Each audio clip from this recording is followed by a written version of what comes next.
a escribir en una época en donde prohibieron totalmente la letra que le llaman que Palmer, ¿no? Cursiva, Cursiva, ándale, la cursiva. Y me acuerdo que mamá escribía en letra cursiva muy padre porque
Bueno, muchísimas gracias a todos nuestros asistentes, los que están en línea y obviamente los que acudieron de manera presencial a nuestra sede.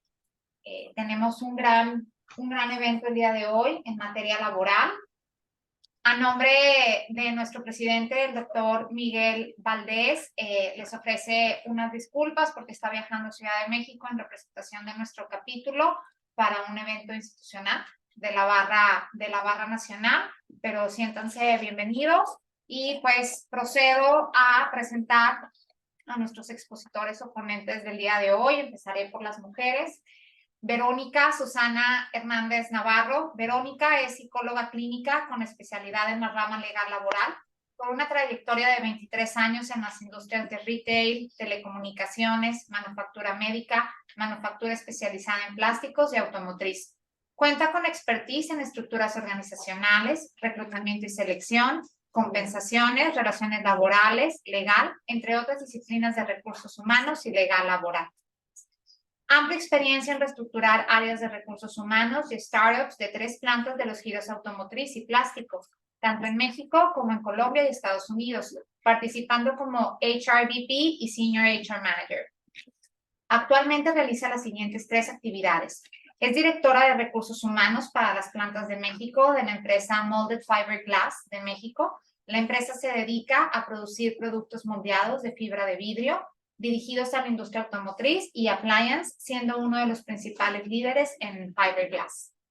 Directora del Comité Laboral de Index Nuevo León, donde representa a la industria maquiladora proponiendo un modelo disruptivo de aprendizaje ante los nuevos cambios a través de entrenamientos, mesas de trabajo, talleres, ejercicios, podcast y cápsulas. Ha participado como pluma en El Financiero, donde ha tenido la oportunidad de compartir algunas de sus experiencias y sus opiniones laborales. Es también subdirectora del Comité Laboral de Index Nacional, socia emprendedora de una empresa PYME. Muchísimas gracias por la invitación. No, gracias Mucho a ti gusto. por aceptar, Verónica. Bienvenida. Esperemos que esta sea la primera de muchas visitas a la barra. Bueno, ahora me toca presentar a Amado Díaz Pérez, que es de casa, obviamente, gran colega y amigo, es licenciado en Derecho y tiene maestría en Derecho del Trabajo por la Universidad Autónoma de Nuevo León. Fue profesor de maestría en Derecho Laboral en la Escuela de Graduados en Administración y Políticas Públicas del TEC de Monterrey. Abogado especialista en litigio y consultoría laboral con más de 30 años de experiencia representando empresas nacionales y transnacionales. Es socio director del bufete Amado Díaz. Ha participado en diversas misiones laborales de Nuevo León en varios países de Europa, Asia y Estados Unidos.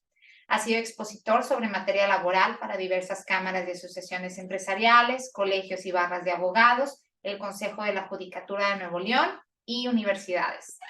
Autor de artículos o publicaciones en El Financiero Bloomberg y las revistas de la Barra Mexicana de Abogados, Capítulo Nuevo León, Ejecutivos de Relaciones Industriales CERIAC, Index Nuevo León y CAINDRA. Ha sido miembro durante 12 años de la Comisión Laboral de la Confederación Patronal de la República Mexicana en Nuevo León, Coparmex. Fue coordinador de la comisión de esta Comisión de Derecho del Trabajo y consejero de la Barra Mexicana de Abogados, Capítulo Nuevo León, vicepresidente laboral y consejero de Ejecutivos de Relaciones Industriales CERIAC.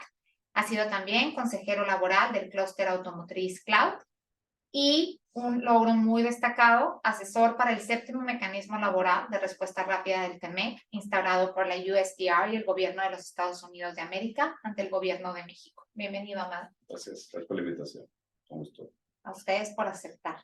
Y finalmente, least but not last, a José Alfredo Saldaña, también toda una estrella, es un rockstar. Es licenciado en Derecho, egresado del TEC de Monterrey, con maestría en Derecho por la London School of Economics and Political Science y programa D1 en el IPADE. Cuenta también con un MBA con doble titulación por Cornell y Queen's University. Anteriormente colaboró como asociado para la firma Baker & McKenzie en Monterrey, Ciudad de México y Londres. Actualmente funge como director laboral y de seguridad de Signux. Su práctica se ha desarrollado principalmente en el diseño e implementación de estrategias que permitan la estabilidad, productividad, mejora continua e innovación en las operaciones, siempre salvaguardando los derechos y bienestar de los colaboradores y sus familias, así como en la consultoría y litigio laboral individual y colectivo, seguridad social y pensiones.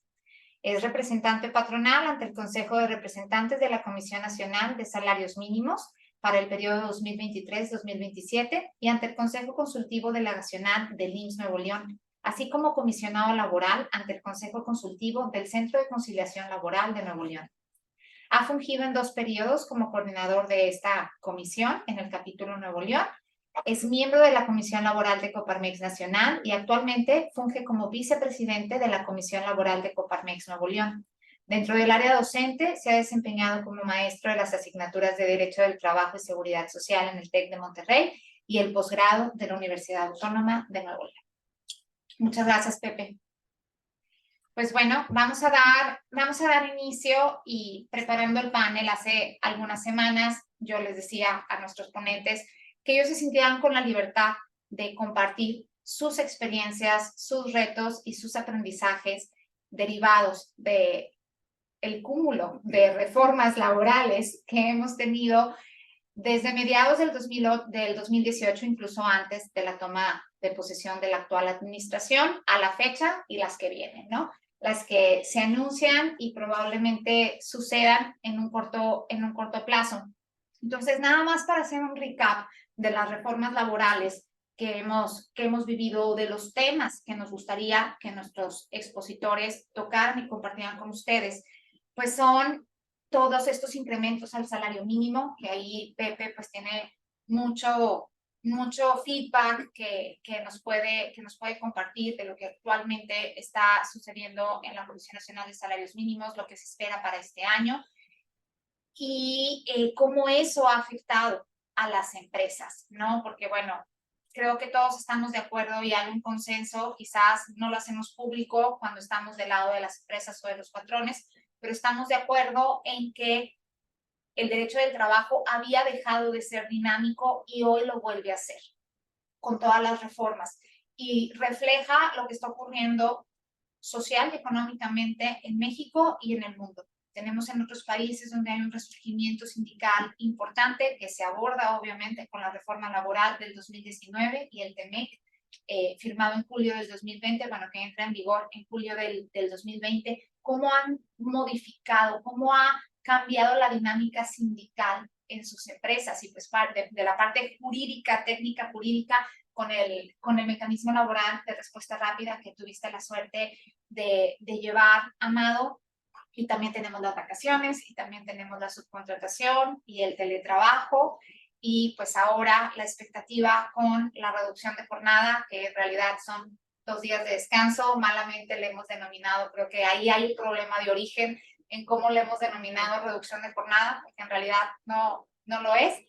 Pero bueno, quisiera empezar, ahora sí que en orden, si tú quieres comenzar, Pepe, como estamos sentados, ¿cómo has vivido en Signus, en las empresas que conforman el grupo, todos estos cambios? ¿Cuáles son las áreas que han requerido mayor dedicación de tiempo, de esfuerzo y obviamente mayor apoyo legal, ¿no? En esta parte de recursos humanos, que son los que tienen la sensibilidad del día a día y conocen a la plantilla laboral, conocen a la gente y los retos del negocio, ¿no? Muchas veces vinculados con finanzas y presupuesto, pero ¿cómo se da ese acompañamiento legal en toda esta implementación de las reformas y cómo se vive dentro de la empresa? Y por favor, siéntanse libres de sostener un diálogo y ustedes, yo creo que sí, al final daremos un espacio, obviamente, para preguntas y respuestas.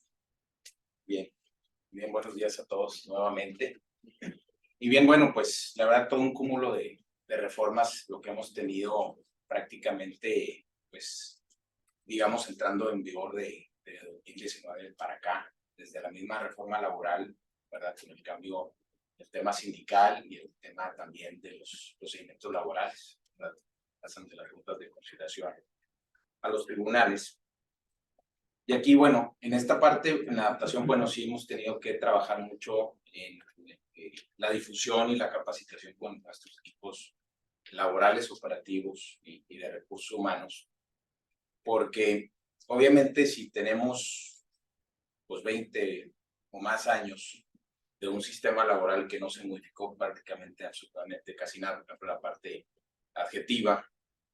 Y también en la parte, digamos, sustantiva, los cambios de 2012 tal vez, pues fueron algunos importantes, pero no tan profundos. Entonces, sí fue un cambio de planteamiento, de mindset, digamos, en forma de verlo, ¿no? Entonces, yo creo que primero fue esa parte de trabajar en decir, oye, esto está cambiando completamente, o sea, es un cambio mayúsculo, y entonces yo creo que lo primero es mandar ese mensaje de romper esas viejas inercias, ¿verdad?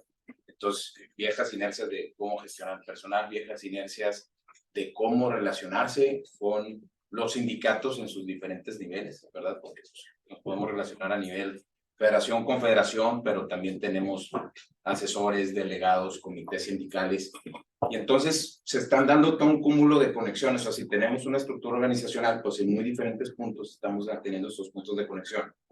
Y de nada nos sirve si acá arriba estamos entendiendo que las cuestiones cambiaron y nos volteamos, y la gente que tenemos en nuestras respectivas estructuras, empleador y sindicato, por ejemplo, pues seguimos manejando las cosas, digamos, al viejo uso, ¿no? Entonces, eso yo creo que primeramente. Y después, bueno, ir sorteando todo. En el caso, por ejemplo, de la parte sindical, bueno, pues sí hacer un plan, ¿verdad? Que bueno, da un periodo de 4 años. Pues obviamente muchas empresas lo que hicimos fue hacerlo hacer un plan a menor tiempo, ¿verdad? Porque pues yo creo que a la mayoría de nosotros no nos gusta dejar las cosas hasta el final, y ya vimos lo que sucedió, ¿verdad? Que, por ejemplo, que se legitimaron prácticamente el doble de contratos en los últimos meses, y bueno, pues la verdad, pues muchos no queríamos y no estuvimos ahí en esa parte de estar al cuarto para las 12 con esos procesos, ¿no? Y bueno, y se agrega, por ejemplo, bien esta parte de la cuestión, por ejemplo, del outsourcing, de las vacaciones dignas, cuestiones que sean de manera muy ágil, ¿verdad? Que pensábamos, oye, esto va a tomar más tiempo, y dijeron, por ejemplo, en la parte de la reforma subcontratación, pues muchos en principio pensamos, pues no tenía mucho sentido que fuera la mitad de un ejercicio fiscal, ¿verdad? 2 patrones, 2 declaraciones, etcétera.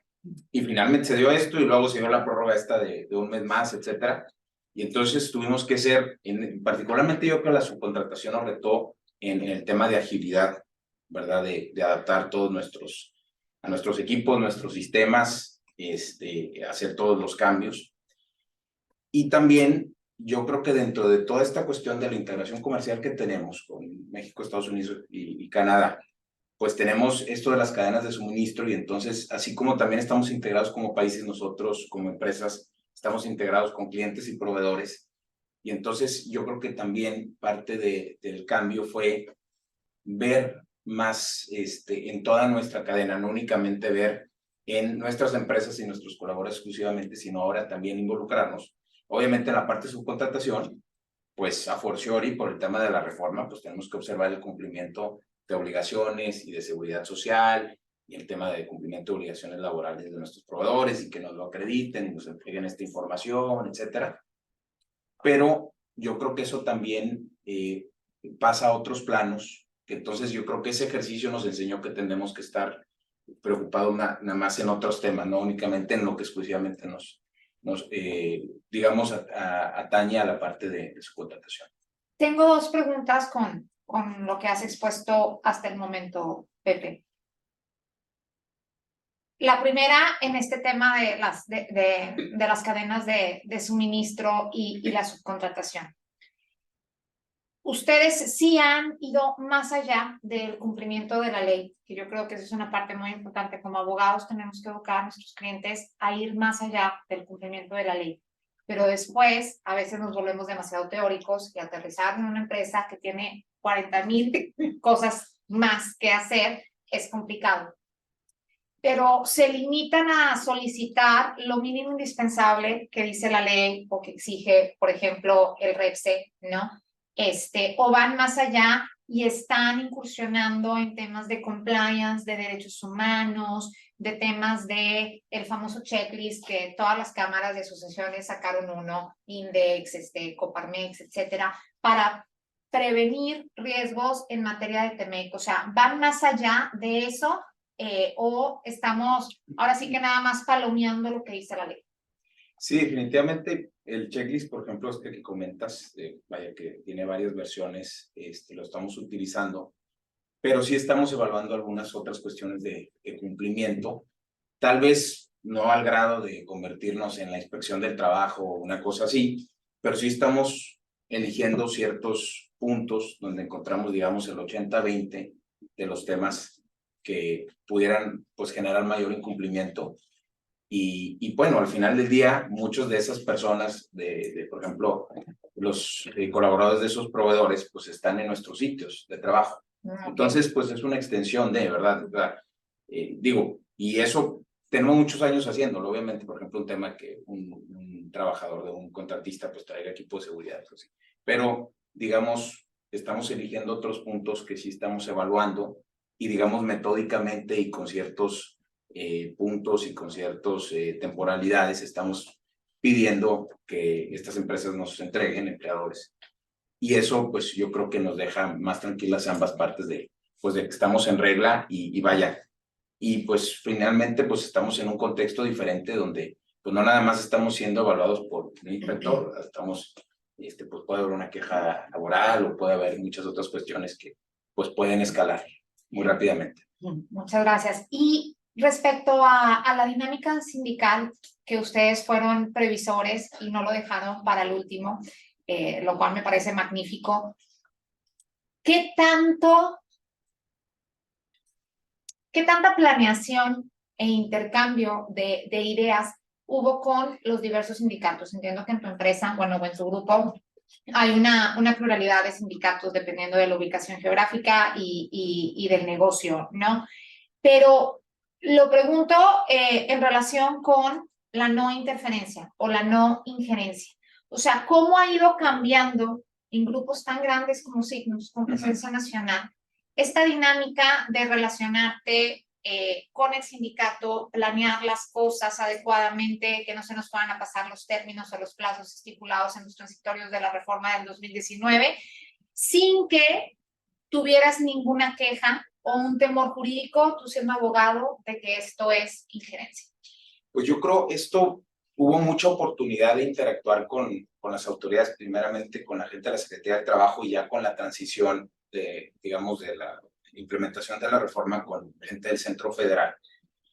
Y en muchos de estos procesos, por ejemplo, digamos, federaciones sindicales o sindicatos con estructuras, por ejemplo, jurídicas muy robustas, hay unos de ellos que hicieron su plan y se prepararon muy bien, se capacitaron y realmente ellos transitaron de manera muy desahogada la parte de esto de las legitimaciones, etcétera, los cambios.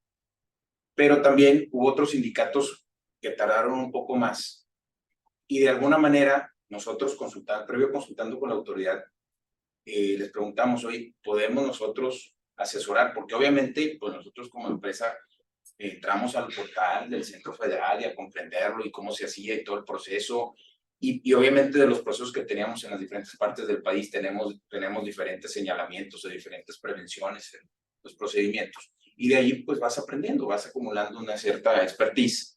Y entonces sí llegamos inclusive pues a compartir esta expertise con algunos sindicatos que veíamos que estaban un poco desorientados. Claro que ellos se pueden acercar con la autoridad, pero también tenemos esa confianza y decir, oye, nosotros esto es lo que hemos entendido, etcétera. Y bueno, para que tú hagas el proceso, etcétera, y digamos, pues de alguna manera caminamos juntos con ellos eso, el cómo se hacía, etcétera, y luego ellos pues ya fueron independientes en eso. Y eso pues definitivamente, y lo preguntamos a la autoridad, pues no es injerencia, es un tema de que todos estamos ahí. Creo que todas las partes en forma tripartita como país, pues precisamente en un afán de cumplir en los tiempos que nos estaban marcando nuestros compromisos en el tratado, pues de hacerlo. Y definitivamente se puede hacer así y fue muy transparente y funcionó. Muy bien. Bueno, Vero, ¿cuál ha sido el impacto de estas reformas? ¿Qué es lo que más ha causado impacto? Obviamente debe tener un peso muy importante el costo laboral, pero ¿cuál de todas estas reformas que has vivido ha causado mayor impacto y cuál consideras tú que quizás no ha sido lo suficientemente eficaz en resolver los problemas que originalmente busca el espíritu de la ley resolver. Fíjate que de todas las reformas, porque desde el 2018-2019 nos tocó vivir muchos cambios y empezar a hacer planes desde lo de la norma 35. Y recuerdo muy bien entre el 2019 y el decreto del 2020 con respecto a la pandemia, y recuerdo perfectamente porque fue un viernes 12 de marzo, y fue 12 de marzo. Y las reformas tienen diferentes impactos. Unas son en costos y otra cosa son en la parte de la relación laboral. La norma 35 nos ayudó bastante en el aspecto de no solamente por compliance, sino para poder mejorar el trato con la gente, mejorar la relación. Definitivamente la parte de legitimación de contrato colectivo tuvo un impacto que no quisiera decir que es de costo, pero que al final lo va a hacer porque nos está obligando todo el proceso a negociar mejores contratos colectivos. No solamente el llegar y negociar con los sindicatos, ¿sabes qué? Te voy a dar lo de la inflación. Ya no es así, ya no va a suceder. O sea, ya no va a suceder así. Ya la gente conoce más sus derechos, conoce también sus obligaciones y está más informada. Estoy muy impresionada porque y ahora aparte tiene que votar. Sí, no, aparte tengo 23 años en esto y afortunadamente me ha tocado durante 15 años, 16 años negociar contratos colectivos y la gente no había estado tan informada como es este momento. Entonces, ¿va a haber un impacto de costo? Sí va a haber. ¿Que va a ser positivo? Claro que sí va a ser positivo. ¿Cómo se logra complicar más la situación? Porque cuando empieza a suceder este tema de la legitimación, nosotros en Molde Fiberglass decidimos hacerlo ya. O sea, no nos esperamos, lo hicimos en plena pandemia en el 2020 en diciembre. Que ese fue un súper reto, ¿no? O sea, ¿cómo híjole. hacías que fueran, bueno, que me encanta que toques el tema de la pandemia, porque esa no fue una reforma, pero nos cayó de sopetón, fue una tragedia que cayó mundialmente. Y ahorita también que mencionabas la norma 035 de factores de riesgo psicosocial, pues yo creo que ustedes fueron de las pocas empresas que realmente cumplieron, porque la norma se emite en octubre del 2018, septiembre-octubre del 2018, entra en vigor la primera fase en 2019 y la segunda en 2020, y con la pandemia y el tema de la legitimación, nadie peló, con perdón de la expresión, la norma 035. Entonces, como que la fuimos dejando,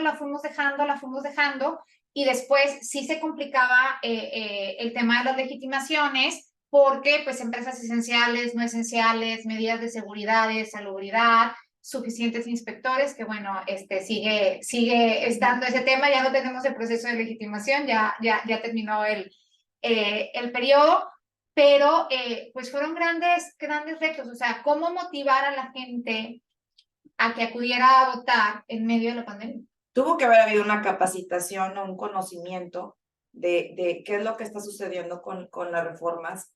Sí fue complicado porque en ese momento no, había una definición en el marco del diccionario de decir qué es injerencia, qué no es injerencia, pero no había una definición clara en ese momento por parte de la autoridad de decir qué es y qué no es. Entonces tuvimos que nosotros como empresa y entre sindicato de empresas decir, pues vamos a hacer nuestra definición en base a la experiencia que tenemos y tuvimos que educar a todo el staff, decir, no puedes tú de alguna manera inferir en la decisión de los sindicalizados con respecto a seguir o no seguir con un contrato.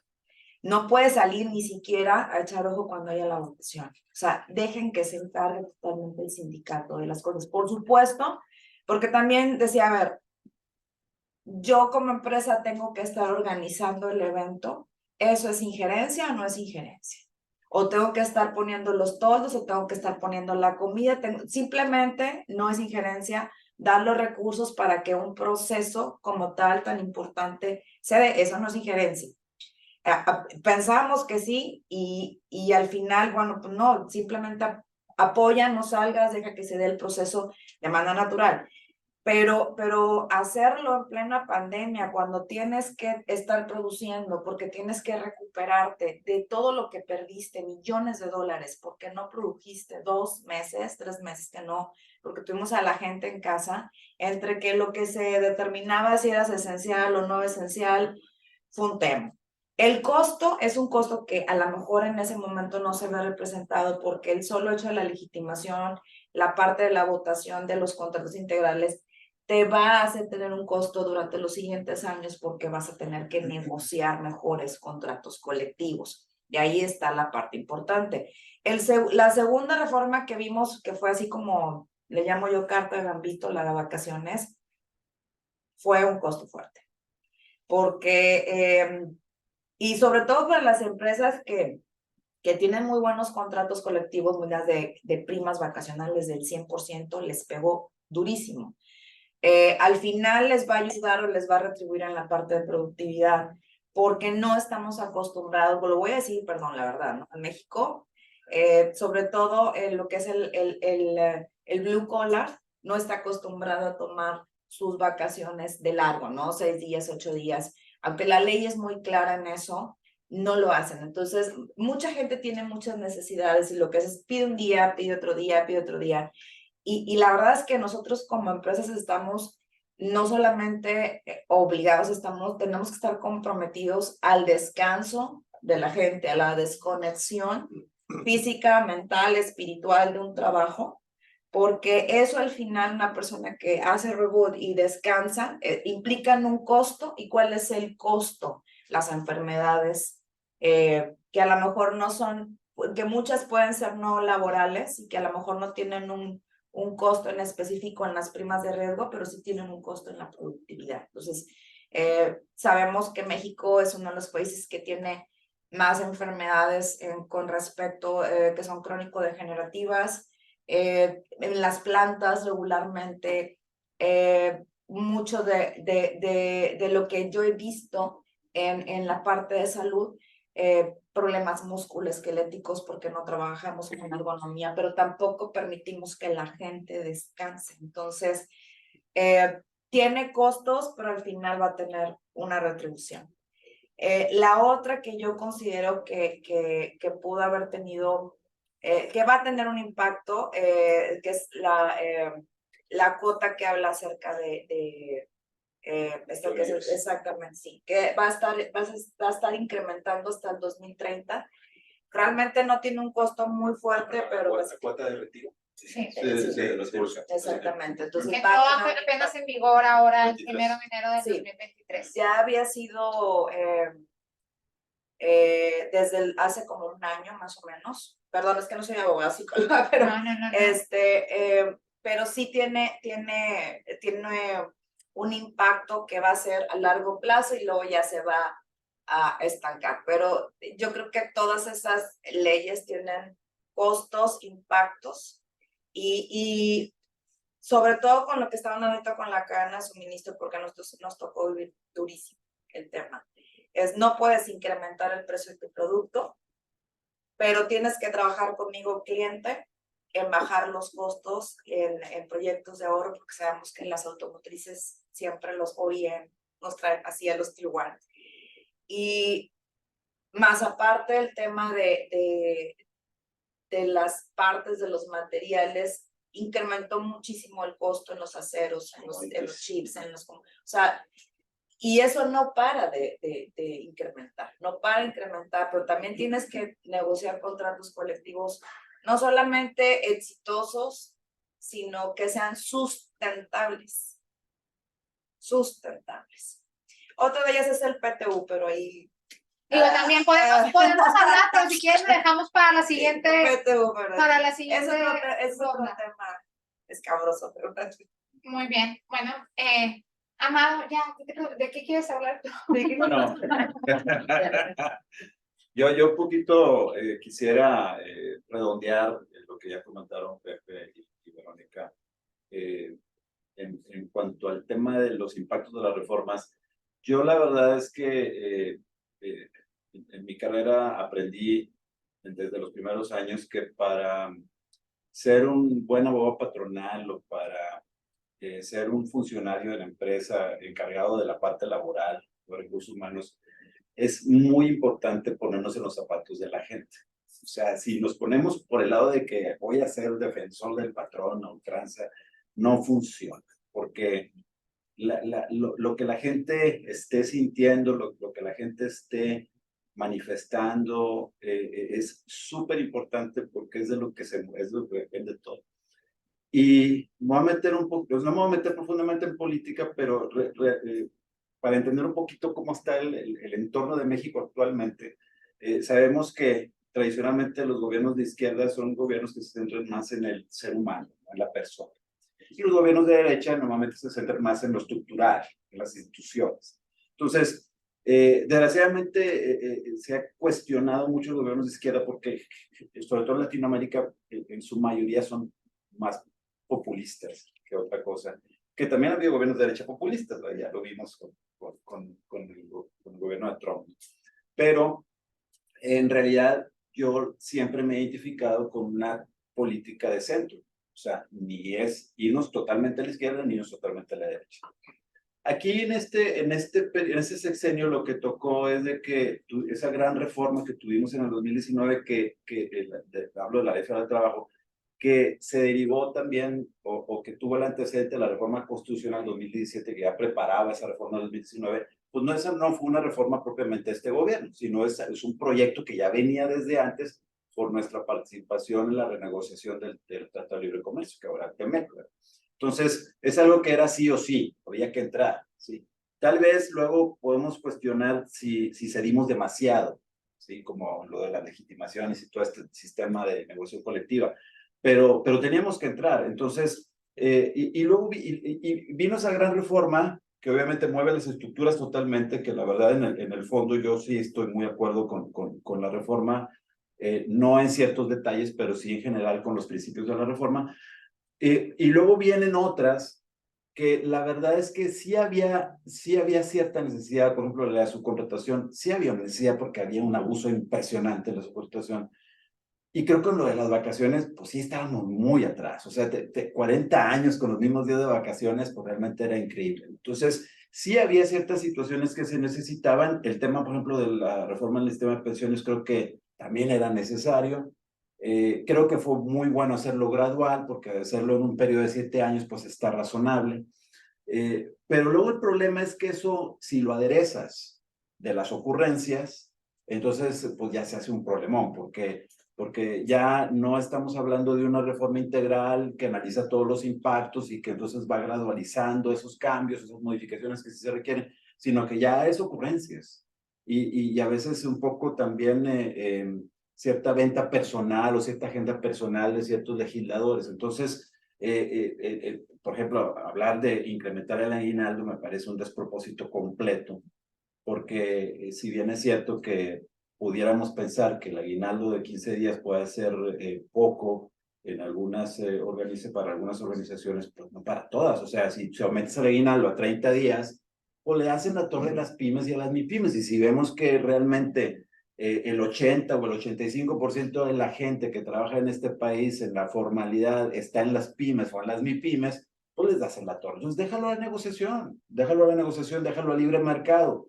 Como también el aumento es igual lo del aumento de la prima vacacional del 25 al 50% que está propuesto y el aumento de la prima antigüedad de 12 a 15 días, ¿verdad?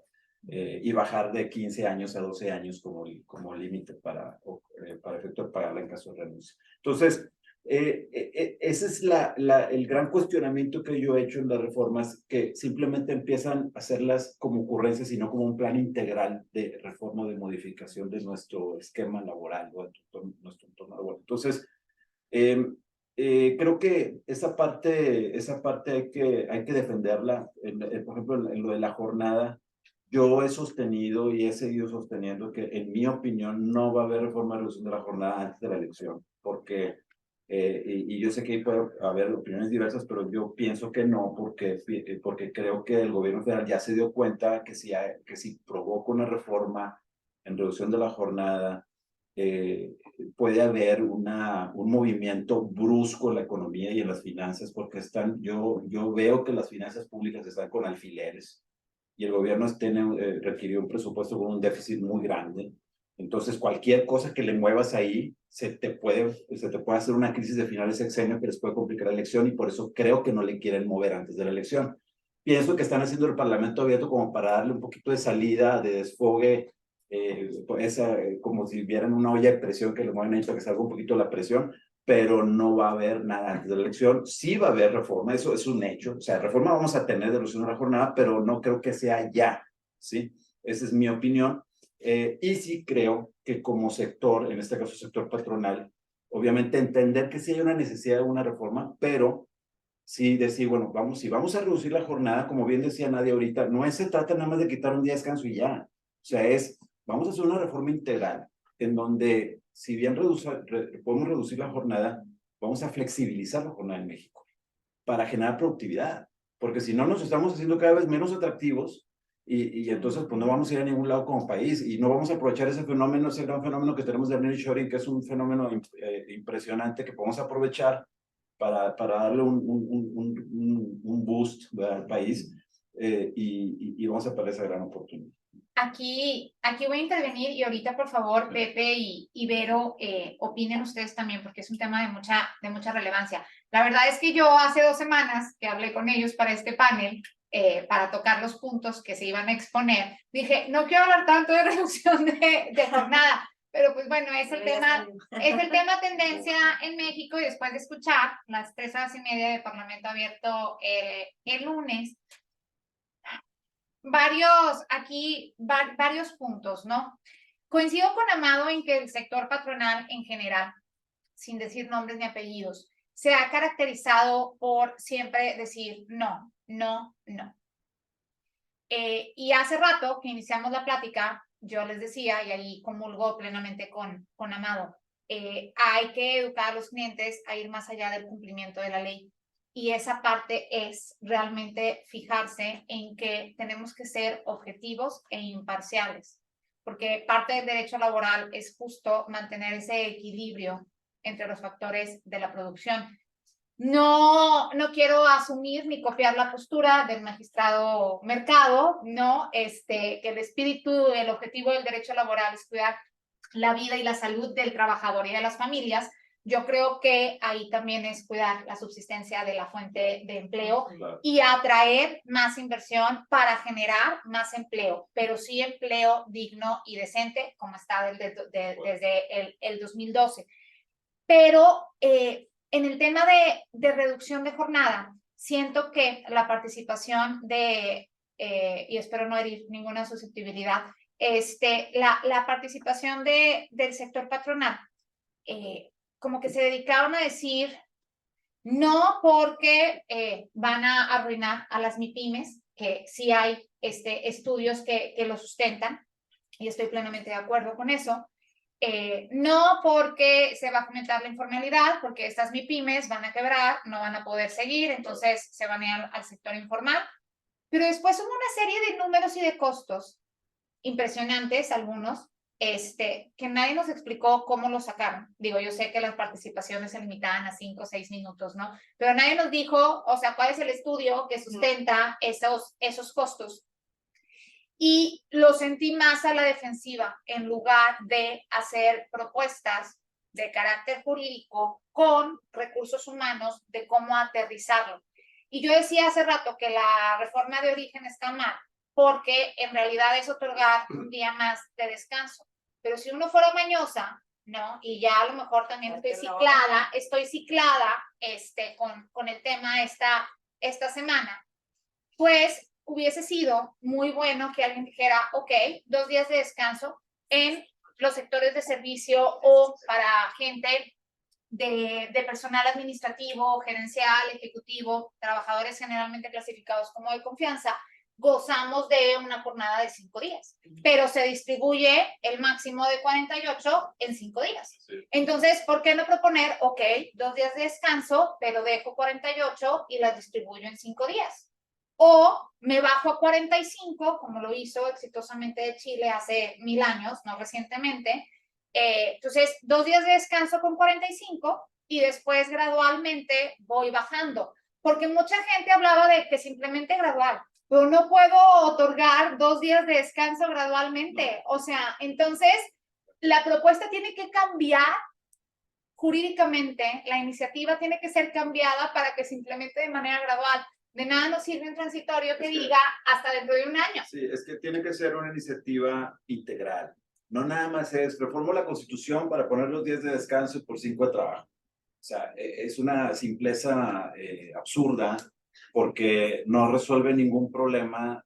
Pasa lo que dice Nadia, de que puedes distribuir las 48 en 5 días y no puede haber gradualidad. Suponiendo que habláramos de que sí, o sea, no puedes distribuir las 48, tiene que ser 40, pues no hay gradualidad. Entonces, tiene que ser una reforma integral, tiene que ser una reforma donde puedas meter la cooperación de tiempo por tiempo, el tema de, por ejemplo, el tiempo extra, poder aprovechar un promedio cada 4 semanas, por ejemplo. También incluso el máximo de horas, es decir, oye, tú tienes un máximo de horas, pero la puedes cumplir en un número de 4 semanas. ¿Sí? Entonces, bueno, ya te puedes o un promedio al año, hacer banco de horas, como en otros países, para que en lugar de pagar horas dobles o triples, se puedan tener más días de descanso. O sea, hay muchas cosas que hacer y sí siento que al sector patronal nos faltó punch o sea, como que nos defendimos, pero no propusimos. Digo, faltan más días de parlamento abierto, pero quizás sería una buena idea dar propuestas de cómo sí, ¿no? Para que sea un ganar-ganar. Porque tal vez es como, pasó como en las audiencias que vas y tú niegas todo, ¿verdad? No es cierto, no sé. Pues no es nada más negar, o sea, ¿qué propones? O sea, claro, ¿qué propones? Buscando el cómo sí, porque tampoco podemos decir a todo que no. Y nos hemos caracterizado por decir a todo que no. Y ahorita va a salir el tema de las utilidades, porque lo mismo decíamos, y yo no sé, como dice Amado, si va a pasar antes de la elección o no. O sea, yo ya he tenido pesadillas ya toda la semana porque estoy viendo que el 30 de noviembre va a salir una publicación en el diario oficial y nos va a arruinar las vacaciones de diciembre a todos los abogados laboralistas y a todo el personal de recursos humanos, tratando de ver cómo nos pasó pues con la reforma, con las reformas anteriores, ¿no? Ojalá y el ejercicio del Parlamento abierto sea más propositivo y pues bueno, que lleguemos a feliz término, porque sí hay un tema filosófico de justicia y obviamente la parte de salud, enfermedades laborales, productividad y descanso de los trabajadores. Pero en otros países lo que ha pasado, ¿no? Están cuando dicen, es que en Noruega y en Suecia y en Dinamarca, incluso la jornada de 4 días.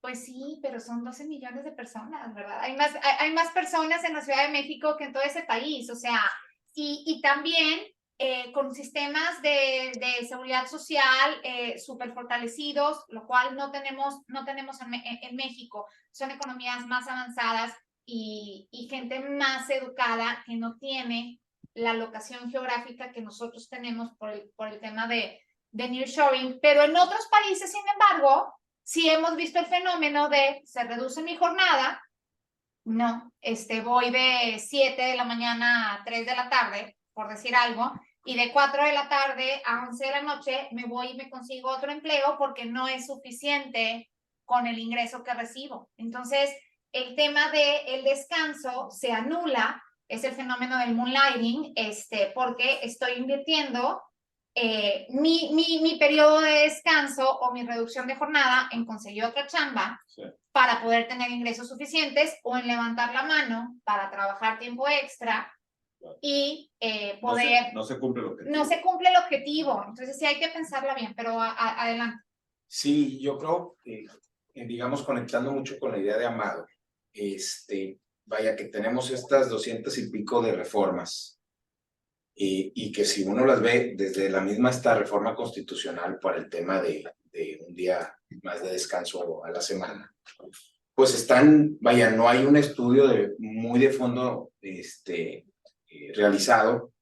También yo pienso que no se han involucrado los sectores que tienen que estar definitivamente tiene que estar el INEGI, tiene que estar la Secretaría de Hacienda, tiene que estar el Banco de México en una discusión de este tipo, con todos sus economistas y especialistas y con toda la información y la data que estas entidades tienen. Y bueno, por ejemplo, definitivamente esta cuestión de las horas de trabajo y bueno, ahí están todos los estudios y cuántas horas trabajamos en México y también está la parte de productividad, etcétera. Hay mucho trabajo que hacer, pero la cuestión es pues buscar una cuestión integral y también otra cuestión es cómo sistematizar las reformas para encontrar las cuestiones que queremos atacar y mejorar. Y todavía creo que todavía hay unos temas que están por ahí pendientes. Y podemos hablar, por ejemplo, de la parte de licencias de paternidad, por ejemplo. Entonces, nos gustan los comparativos internacionales, entonces, internacionalmente, o si nos comparamos con los países de la OCDE, y los países de la OCDE tienen 2.3 semanas de licencia de paternidad en promedio, de licencia de maternidad con 7 punto y tanto, ¿verdad? Y entonces, esa parte, también si recuperamos en la parte del Parlamento, está la intervención de, me parece, Sofía Ramírez de sí, México, de ¿Cómo vamos? Economista, con mucha información, y dijo, no perdamos de vista este tema de las licencias, no perdamos el tema del sistema de cuidados. Padrísimo, ¿verdad? Vamos, por ejemplo, en algún momento en España, cuando estaba la tasa de desempleo altísima, sobre todo en jóvenes, pues ese tema de la reducción de horas ayudó a la población que no estaba ocupada, pues abrir espacios para entonces obtener una mayor ocupación. Entonces tenía una finalidad muy clara. Pero entonces aquí realmente vamos a conseguir que la gente que está en la informalidad, o vamos a conseguir, y tal vez en la informalidad, por ejemplo, tenemos muchas personas que tienen o hijos o tienen familiares enfermos que los están cuidando. Pero si no hay un sistema de cuidados, no se van a poder integrar al mercado laboral. Entonces es ahí donde falta esa profundidad y esa asertividad, digamos, en la cuestión de la reforma. Entonces, sí, yo creo que esta parte, yo no diría que fue un no rotundo. El tema es, sí pensamos en que definitivamente en un periodo muy corto pues de lo que ha sido, lo que va del sexenio, pues han sido muchas reformas, pues ya por aquí se enumeraron, que se han podido sortear con iniciativas de reducción de costos y productividad, etcétera, pero definitivamente pues una iniciativa de este calado, pues ya se habló ahí, 30-35%, los que han hecho las correas de sus empresas lo saben. Y si nos vamos a las pymes es todavía más dramático el ejercicio.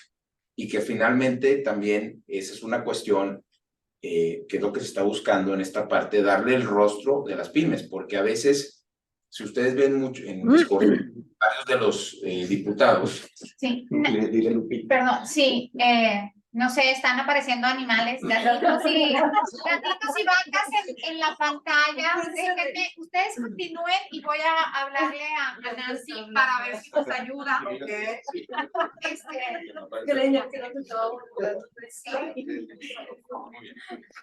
Adelante, perdón. Bueno, quieren el audio continuo, pero sí.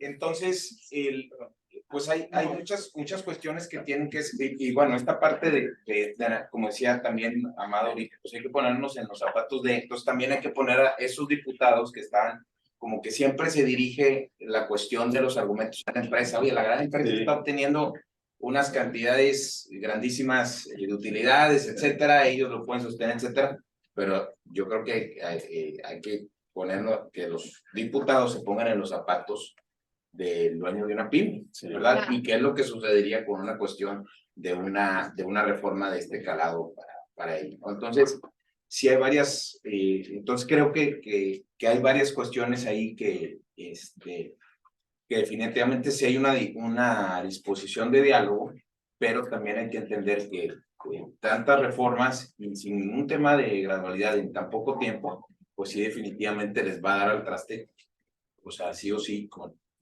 muchas pymes, y también pues estamos en un país que tiene un 55% de las personas en la informalidad.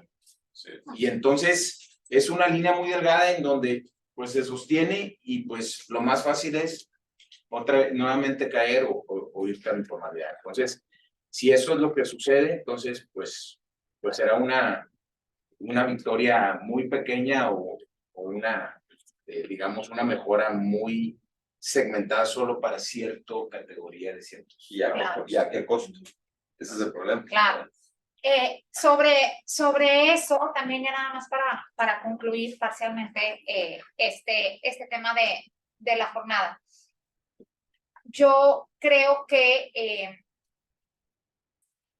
hay que hacernos oír, y para evitar lo que sucedió justo con el tema de subcontratación, que todo el mundo decía, no va a pasar, no va a pasar, no va a pasar, ¿no? Y lo que se pudo negociar por parte del sector empresarial fue la reducción del tema o el límite al tema de PTU, que ahorita a Vero le preocupaba, y ojalá y nos puedan compartir, comenzando por ti, Verónica, cómo se vivió. Porque después también, no nada más es el tema social y el de justicia y envolvernos en la bandera, tanto patrones como trabajadores y como legisladores, en la bandera de México como niño héroe, sino que tenemos que exigirles a los legisladores un poquito más de técnica legislativa, ¿no? Porque después tenemos todos estos temas, estas lagunas, que los abogados los podemos aprovechar quizás muy bien, pero después vienen los amparos contra el límite de la PTU, después vienen los amparos contra la definición de servicios especializados en los lineamientos del REPSE. Entonces no tenemos claridad hasta que se emita una jurisprudencia que nos oriente más en ese sentido. Pero yo sí quisiera evitar que en el tema de reducción de jornada, que es de tanta relevancia, que obtengamos una concesión que después pues no sea justo lo que necesitamos, ¿no? Ok, va a pasar, eventualmente va a pasar, ni modo, o ya pasó antes de las elecciones, pero pude conseguir esto. Entonces ahí es importante, como tú dices, verla desde un punto de vista integral, ¿no? Y no irnos con esos logros que nos pueden traer más problemas. ¿Tú querías comentar entonces? De la jornada, Verónica? eso sí, porque lo traigo así en el pecho. Me parece, bueno, ese es un punto de vista muy personal, que este tema de la jornada está muy politizado y es como mi club de tías decidiendo mi vida, ¿no? Yo no estoy ahí, está solamente mi club de tías que no saben. El problema es que no estamos haciendo las cosas, evaluándolas de manera técnica, es decir, las personas que deben de estar ahí para sesionar y decir cuáles son los pros y los cons de las cosas, no están. Sí, yo puedo decir que hice esa simulación en la parte de la jornada y sí me va a representar 28.745%. Y del costo, incremento, no solamente en la parte de los pagos de tiempo extra, sino en los pagos que tengo que hacer fiscales, en muchas cosas. Servicios que tengo yo que poner para poder alargar turnos, modificar turnos, cambiar, etcétera, etcétera. Otro costo, si esto sale para el siguiente año, va a ser bien complicado porque estamos enfrentando el tema de nearshoring. Y nearshoring para nosotros los que estamos en la industria es corto de personal. O sea, tenemos alta empleabilidad y lamentablemente este año hicimos un análisis de cuánto estaban las empresas en déficit de mano de obra. Estuvimos hablando de datos de 15 hasta 20%.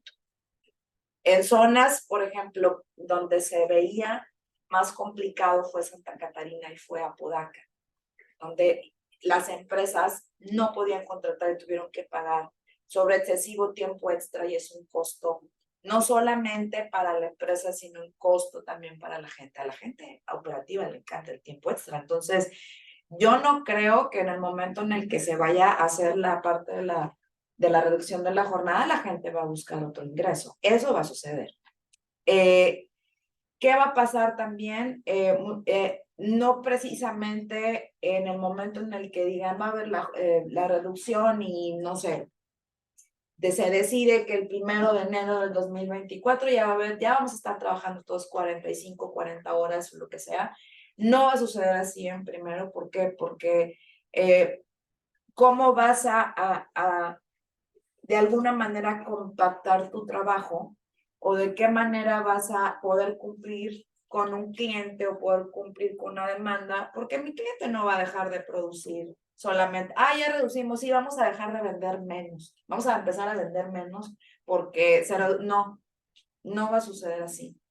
Hay empresas que van a tener que invertir en automatización. No solamente es pide una máquina y para mañana está. No, muchas veces las tienes que traer desde la otra parte del mundo y entre los pedimentos, los costos, las inversiones, te tardas un mes en que venga y te tardas 6 meses en implementarla. Ese es un costo fuerte. ¿Qué es lo que yo creo que pasa con el sector patronal que a lo mejor está muy, muy, muy negado? Es decir, ok, me estás diciendo que yo haga algo, pero ¿cómo me estimulas fiscalmente o cómo me vas a ayudar tú para poder yo enfrentar todos esos gastos? Porque las cosas piensas que van a suceder mágicamente y no va a suceder. O sea, la afectación mayor va a estar en pymes, pero todo depende de la naturaleza del trabajo. Porque muchas podrían decir, y hay empresas ahorita, industrias que sí redujeron su jornada y les fue muy bien, les bajó la rotación y pudieron probar que haciendo algunas modificaciones de máquina, modificaciones de proceso, sí pudieron, exacto, sí, de hecho hay 2 ejemplos aquí, aquí en Nuevo León, que lo hicieron.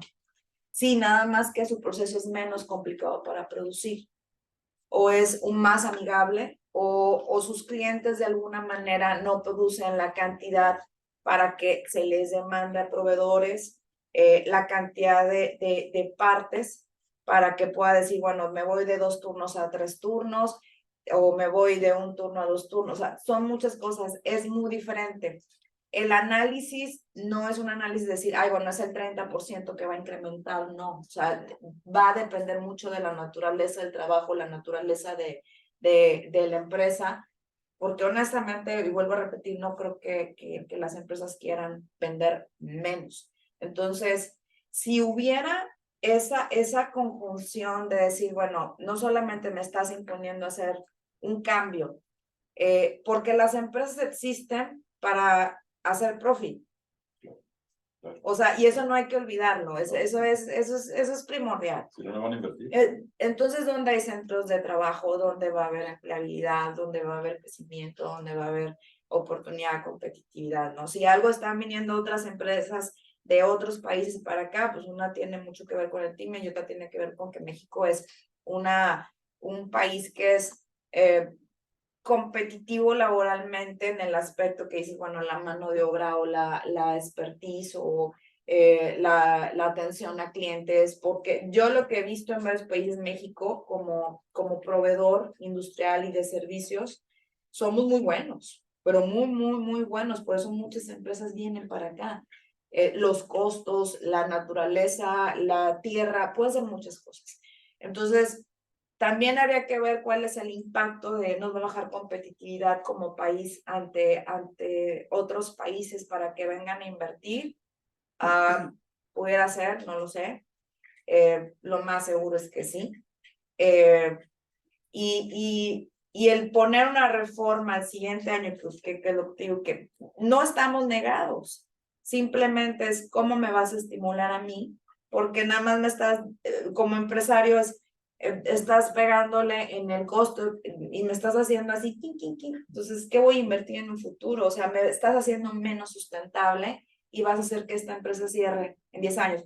O si no, porque muchos son de capital americano, de capital italiano, lo que van a hacer es, ¿sabes qué? Ya no me costea. Me voy a levantar en México, me voy a levantar y me voy ahí. ¿Y qué va a hacer? Que va a empezar a haber menos empleabilidad. Pues sí, todos vamos a estar bien felices con 38 horas, pero, o 40, pero no queremos llegar a los términos de decir, oye, pues hay una desempleabilidad fatal, que no creo que vaya a suceder así, pero pues es una de las aristas y expone a la gente a decir, ok, sí lo hago y tengo el modelo de cómo hacerlo, pero ¿cómo me vas a estimular? Entonces, si me estás diciendo cómo me vas a pegar y no hay una propuesta de tu parte de decir, oye, vamos a trabajar en conjunto de manera técnica para poder evaluar todos los temas, porque sí son muchos temas. Hay riesgos de, ok, el otro año me voy a 40 horas, pero O sea, del 15% de déficit de mano de obra me voy a ir a 40%. Fácil. Y voy a tener que pagar tiempo extra y el tiempo extra no me sale más barato. Sí, hay una parte que es exenta de impuestos, otra no. Y es servicios y le estás poniendo como que más dulce de la Sí, piñata, claro, yo también pensaría en estas cuestiones es también qué incentivos, o sea, esta cuestión tiene que ir acompañada de un tema de incentivos fiscales, por ejemplo, o unos incentivos al tema de la capacitación, etcétera, porque esta parte de la disponibilidad de mano de obra es definitivamente un problema. Veía la semana pasada a un conocido restaurante que tiene un muro color fuchsia ahí en Vasconcelos. Y si ustedes pasan por ahí, van a ver que tiene una manta que dice estamos contratando. Entonces tú dices, pues es un restaurante donde seguramente mucha gente quiere trabajar, dan muy buenas propinas y ya tienen que poner una manta para poder, o sea, y tú notas eso que es una cuestión en donde pues la persona que está tratando de cubrir las vacantes pues cae en una, ya cuando haces esa cuestión pues caes un poco en desesperación, ¿no? Entonces... ¿Pero por qué? Perdón por interrumpirte, o sea, que hay mucha gente. Y hay mucha gente joven, contrario a otros países europeos, donde la población está envejeciendo y no hay fuerza laboral joven. En México sí hay jóvenes. Y también hay muchos adultos mayores que quieren trabajar, que necesitan trabajar, porque las pensiones son insuficientes, evidentemente. Muchas mujeres, porque no existen justo estos espacios de trabajo flexibles o estas jornadas flexibles, nos hemos visto obligadas a dejar de trabajar, y no solamente por el tema de hijos, hablando del sistema integral de cuidados y de todo lo que se ha eliminado como guarderías de escuelas de tiempo completo, pero también para las personas que no tenemos hijos y que tenemos bajo nuestra responsabilidad el cuidado de pareja, adultos mayores, etcétera. O sea, no se puede. Entonces, esto viene con bueno, una de mis últimas preguntas, porque yo tocar el tema de la eficacia del mecanismo laboral de respuesta rápida y la eficacia de la conciliación perjudicial obligatoria, que creo que son temas bien relevantes. Desde el punto de vista de empresa, Verónica, si tus casos están conciliando, si se resuelven o no se resuelven, creo que también eso es bien relevante. Pero, ¿cómo le hacen o cómo le hacemos para atraer y retener talento? Y si tenemos ya todo dado por ley con estas reformas, ¿qué más podemos ofrecer? O sea, eso también implica o requiere mucha creatividad de los departamentos de RH en las empresas. O sea, ¿cuál es el plus que le estoy dando a los candidatos y a los trabajadores actuales para que sigan conmigo y no se vayan por 10 pesos más a la empresa de enfrente? Ouch. Una pregunta. El proceso de reclutamiento ha cambiado durante los últimos 20 años. Antes ponías una marca, ponías un anuncio en el periódico, la gente iba a ti. Ya no es así. O sea, ya las empresas han invertido bastante recursos para ir a la gente, por la gente, hasta su casa, para poder contratarlos. La retención no solamente sucede como sucedía hace 20 años, ¿no? Que era, pues Monterrey estaba más chiquito, había menos empresas, había gente haciendo cola, por ejemplo, para entrar en una cervecería, entrar a Cemex, había cola, o sea, la gente duraba y la gente estaba ahí porque de alguna manera había menos oportunidad, pero también hay empresas con muy buenas prácticas. Las buenas prácticas en empresas siempre han existido, pero más en empresas grandes. Va creciendo Monterrey, va creciendo la zona y obviamente hay más oportunidades. Y la atracción no solamente ha sido el tema de familia o el tema de dinero, sino que también increíblemente el branding de las empresas ayuda mucho a darle a la gente un propósito de qué es lo que está haciendo. Digo, voy a mencionar, no voy a decir el nombre de la empresa, pero esta empresa hace racers y hay empresas que son que le proveen a los racers partes, ¿no?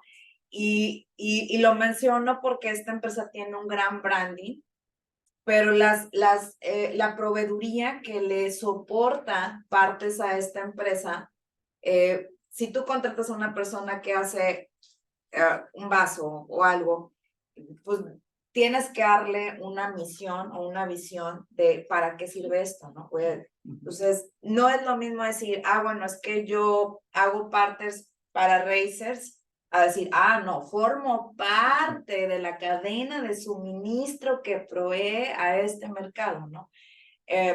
También ha sido una estrategia de las empresas crear modelos de capacitación precisamente para poder hacerlos parte de esa comunidad.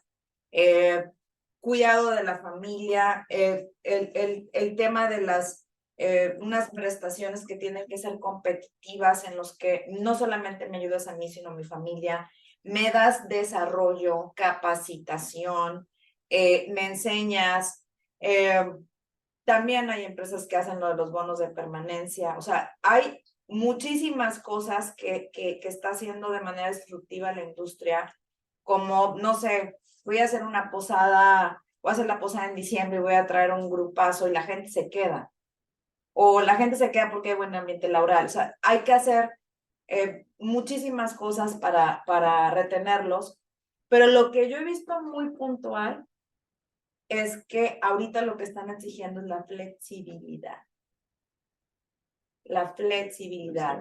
Y la flexibilidad hace muy competente a una empresa, o sea, la hace muy competitiva en contra de otras, a pesar de que la de enfrente pague 20 pesos más. O sea, flexibilidad.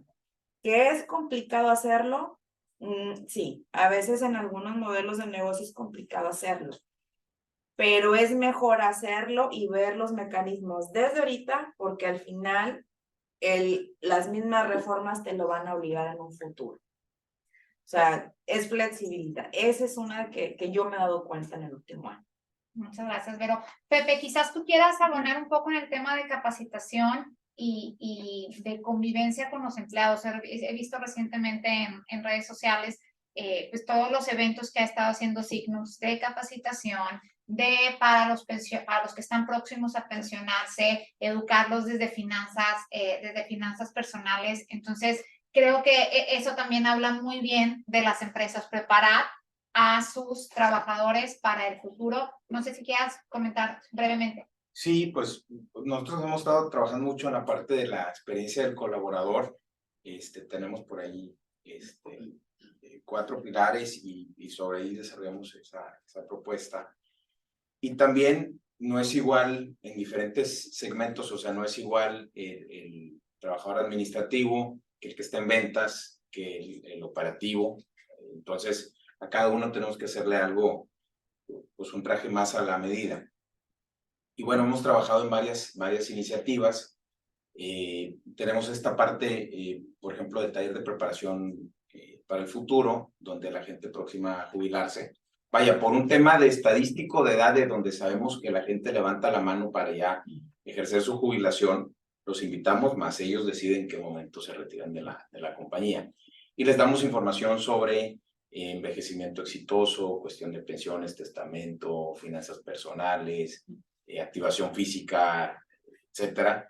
Entonces, inclusive, y les entregamos una guía, digamos, para que ellos puedan desarrollar ese plan para vivir ese momento, ese proceso de forma exitosa. También hemos trabajado mucho en la parte de bienestar emocional. Ahora tenemos un centro de bienestar emocional y llevado a todos los colaboradores, ¿verdad? Y va desde temas de capacitaciones en temas de salud mental hasta disponibilidad de terapias personalizadas. En esta parte también del retiro, el outboarding, ¿verdad? Alguien que le esté costando trabajo esa parte de esa transición de estar activo a ya jubilarse o retirarse o hacer otras actividades. Y bueno, también recientemente por ahí lanzamos algo que le llamamos un centro de orientación laboral, que básicamente es un foro interno donde utilizamos, sobre todo basado en la parte de la mediación, pues tratar de generar el diálogo y colaboración y eventualmente si hubiera resolver conflictos pues que pudiera haber entre colaboradores, jefe colaborador, etcétera, con una metodología, la verdad, muy profesional, trabajando mucho con el tema de las emociones, porque a veces pues somos humanos, ¿verdad? No nos podemos desprender mente y cuerpo, ¿verdad? Entonces, esa parte es muy importante y pues digamos estamos trabajando con esa iniciativa para generar entornos pues de mayor cordialidad, más seguros y saludables. Qué padre, pues felicidades por esas iniciativas, las he estado viendo y me encantan. Amado, cuéntanos sobre dos cosas muy importantes y por favor ustedes siéntanse con la libertad de también dar su punto de vista. Pero para terminar y dar paso a las preguntas que pueda tener el público, la eficacia del mecanismo laboral de respuesta rápida que te tocó vivir y cómo se han vivido estos cambios procesales del 2019 a la fecha, sobre todo en el tema de conciliación prejudicial obligatoria. ¿Se están arreglando los casos? ¿Realmente sirve? Digo, tenemos estadísticas generales que la Secretaría del Trabajo ha proporcionado, donde dice que un 75% de los casos se resuelven en esa etapa, pero ¿cómo se está viviendo en Monterrey? Sí, Bueno, Nuevo León. pues son dos grandes temas. Para empezar con lo del mecanismo, hay que recordar que el mecanismo laboral de respuesta rápida es un proceso, digamos, sumario para asegurar el cumplimiento de obligaciones. ¿Cuáles son estas obligaciones? En este caso, la de negociación colectiva y libertad de afiliación sindical, que son las dos grandes obligaciones que son las únicas que están sujetas a este mecanismo en relación a lo que establece el TEMEC.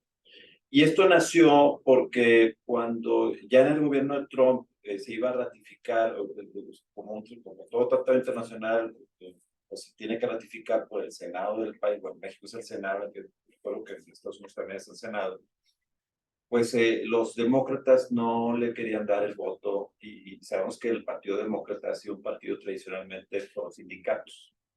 Y obviamente había una presión de los sindicatos americanos muy fuerte de que México no iba a cumplir. Entonces decían, a México tenemos que hacer lo que cumpla y tenemos que buscar un mecanismo mucho más eficiente y sumario que la propia solución de controversias que tiene prácticamente todos los tratados, que se pueden pasar años en resolverse. Entonces, ahí fue donde nace el mecanismo global de respuesta rápida, porque en realidad nace como un anexo, como un artículo adicional y anexo al TEMEC original, como una condición para darles el voto y la ratificación del tratado y que pudiera ya empezar a surtir efectos. Sí parece una injerencia, sí realmente parece una injerencia. Creo que nos fuimos muy al extremo, cedimos demasiado en esa negociación, pero al final de cuentas pues tenemos que verlo como un acuerdo propiamente de socios comerciales, como en una empresa cualquiera, en la que los socios tienen ciertos acuerdos de comportamiento y hay a lo mejor una especie de reglas para que todos los socios nos comportemos adecuadamente en una firma, ¿no? O sea, pues tenemos que cumplir con ciertas normas, ¿no? Entonces, en México así fue, o sea, decir, oye, pues sí, yo quiero ser socio comercial tuyo, pero para que seamos socios yo quiero que cumplas con esto. Y la única forma que creo que vas a cumplir es de esta forma. Y entonces México aceptó. Desafortunadamente no es igual para Estados Unidos, porque sí existe la posibilidad del mecanismo global de respuesta rápida de Estados Unidos, pero para que pueda suceder, se requiere como que pasar ciertos filtros que realmente es muy complicado pasar, ¿sí? Entonces, realmente, pues sí, es muy de allá para acá, pero no de aquí para allá. Entonces, ya hemos tenido, yo creo que vamos ya 13 o 14 mecanismos de respuesta rápida. A mí me tocó participar en el séptimo. Y bueno, la verdad es que fue una gran experiencia. Tuve reuniones incluso directamente con gente de la USTR. Y la realidad es de que de los mecanismos que se han abierto, prácticamente todos no se ha abierto panel, se han solucionado sin panel, excepto el de Grupo México, si no recuerdo, en donde sí se va a abrir panel, pero porque Grupo México así lo quiso. O sea, el Grupo México desde el principio dijo, yo estoy dispuesto a irme hasta el panel. Entonces, y ahí digamos que es otro tema, no me quiero meter porque ahí es un tema ya muy profundo, nos llevaría mucho más tiempo, pero lo que sí les puedo decir es que normalmente lo que ha sucedido es que toda empresa lo primero que quiere cuando le abre un mecanismo global de respuesta rápida es salir lo antes posible del mecanismo global de respuesta rápida, ¿sí? Y entonces, hay una serie de procesos, sin entrar tanto en detalle, donde primero el gobierno americano hace bueno, en este caso que ha sido el más frecuentemente solicitante del mecanismo, realmente el de Canadá creo que ha habido uno, ¿sí? Entonces el gobierno americano hace primero una investigación de 30 días para ver si efectivamente existe un sustento en la denuncia, porque normalmente la denuncia la puede promover un trabajador, un grupo de trabajadores o un sindicato. A mí me tocó participar en uno en donde sí había un sindicato que pretendía detentar la titularidad del contrato colectivo de trabajo, ¿sí?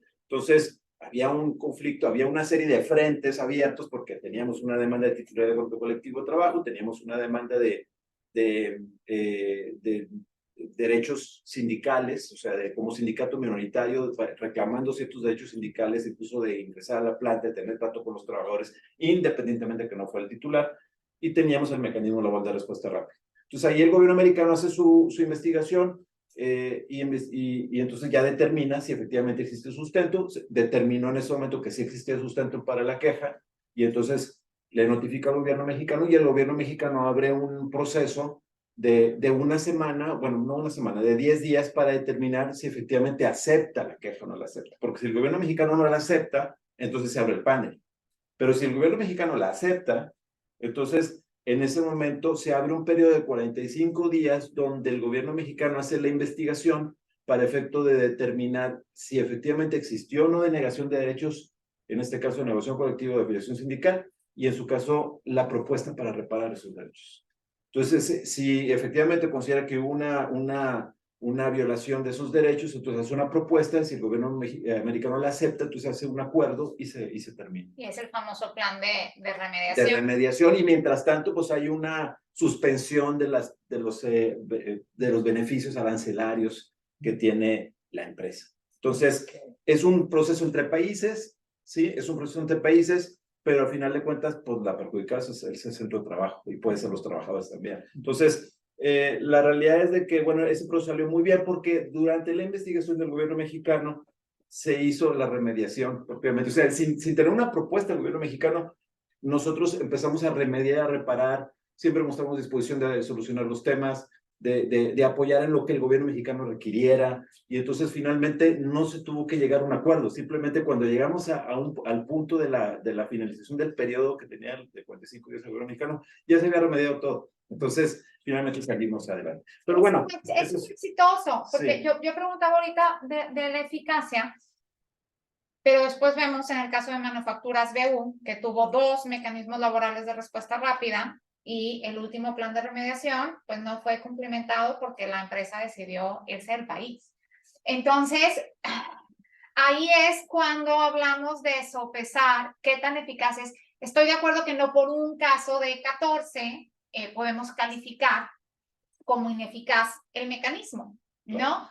Pero sí precisar que hay cosas, pues, que obviamente todo es perfectible, ¿no? Y que habría que ir trabajando ahora que toque revisitar el tratado, ¿no? Pues ver cómo podemos, porque pues ahí, ok, o sea, si en lugar de remediar vas a irte del país con todo lo que está pasando en el ambiente político, en el ambiente económico, con las posibles reformas que vienen, pues ahí sí pienso que quizás se pudiera ahuyentar la inversión extranjera. Sí, digo, aunque hay una gran ventaja que yo veo en el mecanismo y el nuevo sistema, y ahí me voy a ligar a la parte individual que me preguntaba Nadia, que ahora ya hay, digamos, muchos reflectores hacia los sindicatos. Entonces, ya los sindicatos ya están más acotados para actuar de la manera a veces tan irresponsable que algunos sindicatos actuaban. Entonces ya no es tan fácil, incluso el mismo sindicato que presenta la queja pues ya tiene que cuidar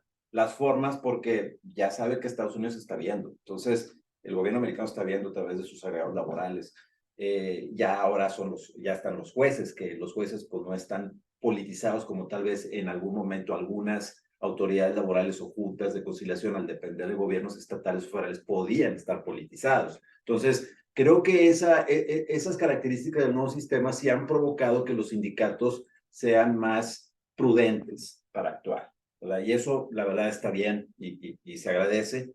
Y creo que eso sí genera digamos, mayor certidumbre para la inversión.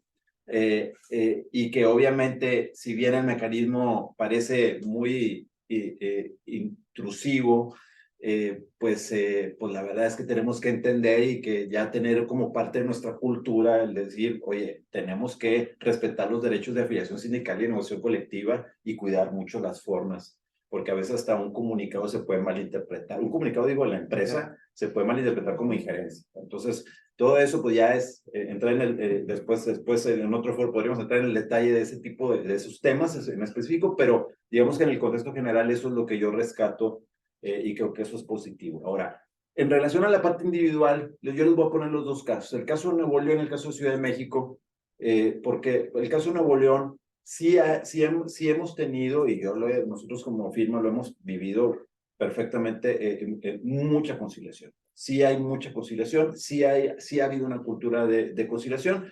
Desde luego hay casos en donde a lo mejor los conciliadores no apoyan demasiado como deberían, creo que eso va a mejorar con el tiempo, pero digamos que por el lado tanto del sector patronal como del sector obrero de trabajadores, sí ha habido una voluntad de negociar y se han obtenido mucha negociación y sí es una realidad que ha habido una negociación entre el 70 y el 80% de todos los casos. Incluso ya en los juzgados también ha habido negociación. O sea, ya antes de iniciar el juicio o incluso por iniciar el juicio ha habido negociación. Yo sé y tengo información directa de que incluso en la audiencia preliminar intentan negociar. Entonces, a diferencia, por ejemplo, lo que me platican en la Ciudad de México y que también he vivido de alguna manera, en donde ahí la cultura es totalmente diferente. O sea, ahí como que los abogados de trabajadores han dicho, nosotros no negociamos, nos vamos a ir hasta el final y vamos por todo. ¿Verdad? ¿Aprovechando qué? Aprovechando que ahora ya no existe esa gran estrategia que se utilizaba antes de negar el despido oficial del trabajo, que era una estrategia pues, muy utilizada por el sector patronal, a veces real, a veces no, pero pues que por lo menos permitía aspirar a ganar un juicio sin necesidad de comprobar una causa de rescisión, porque pues es, bueno, pues yo no te despedí, regresé a trabajar, entonces tienes que probarme que te despedí.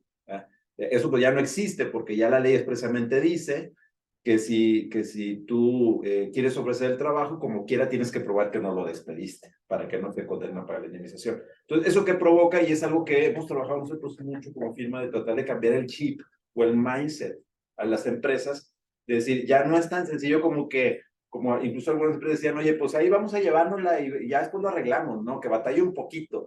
Pues no, ya no se puede, porque ya el llevártelo o dejar pasar esta audiencia de conciliación prejudicial, pues ya puedes estar en el juicio y en el juicio el abogado ya puede decir, pues ya no quiero arreglar. Y si no tienes forma de probar la causal de rescisión o tus pruebas son muy débiles, vas a perder. Y perder es indemnización legal más salarios caídos más intereses de los salarios caídos. Entonces, ya no hay vuelta atrás. Entonces, tienes que aprovechar el momento oportuno para arreglar. Y si no lo aprovechaste, se te fue y ya no lo vas a volver a recuperar jamás. Entonces, eso es muy importante entenderlo y yo por eso he dicho que las empresas o van a aprender a la buena o van a aprender a la mala.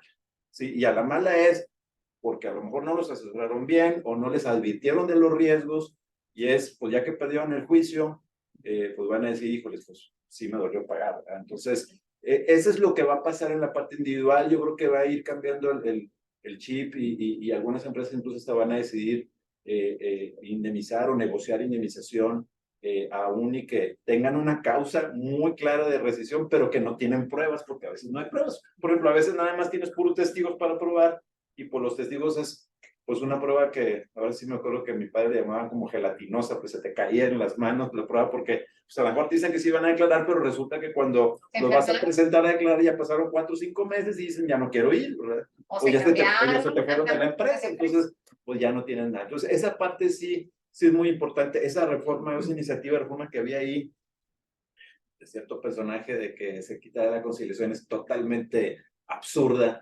porque colapsaría totalmente el sistema. Ni creo que la vayan a discutir, porque la realidad es de que es parte esencial del sistema. El sistema no va a funcionar si no hay conciliación. O sea, a lo mejor llora y pasa como la de la reducción de la jornada. Esa no, la de conciliación no va a pasar. Yo quisiera complementar, sí, definitivamente. Por ejemplo, en las juntas federales traemos una conciliación, sobre todo en los estados, una conciliación nula.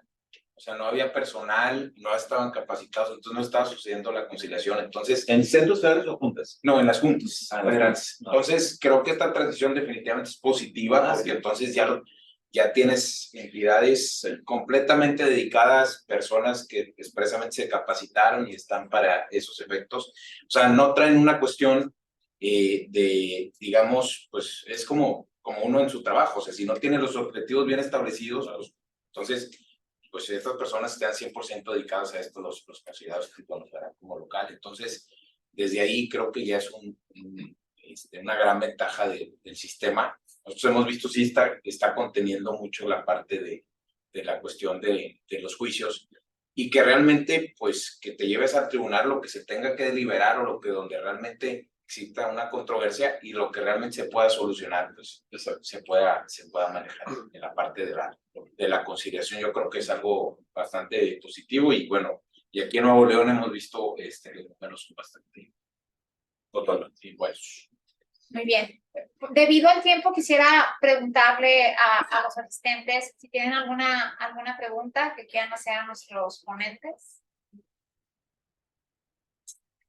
Bueno, yo aprovecho para preguntarle a Pepe. Bueno, felicidades al panel de lujo, la organización. De Signus, si han considerado buenas prácticas de otros países, considerando su presencia internacional, que pudiesen implementar, o que sería positivo tenerlos en México también. Sí, bueno, de alguna manera, pues sí hay aprendizajes. Vaya, nosotros tuvimos presencia en Colombia, ya ahorita no lo tenemos, lo tenemos todavía en Brasil. Ahora, nuestra presencia ha incrementado más en Norteamérica, y estamos con plantas en Estados Unidos. Y inclusive ya con relación con sindicatos también, ¿verdad? Entonces, pues eso también trae aprendizajes.